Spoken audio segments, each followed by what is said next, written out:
Erasmus Golg served as a warsmith of the Iron Warriors during the Great Crusade and Horus Heresy.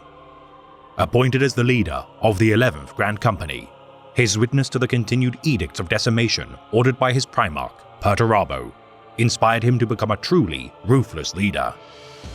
Punishing failure with death and allowing for no signs of weakness to be present within his men, Golg's efforts in forging his warriors into ironclad monsters eventually earned him the promotion to the ranks of the Trident.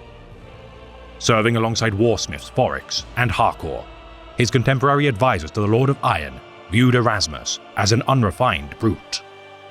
Similarly deeming him to be a simple and flawed commander, Perturabo nonetheless saw value in Golg's methods and assigned the warsmith to command the battle barge, Contrador.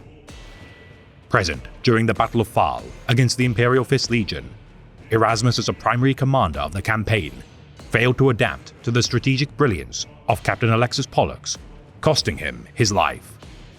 His position within the Trident succeeded by warsmith Barban Falk. The legacy of this brutal heretic has thankfully been lost to the flames of war.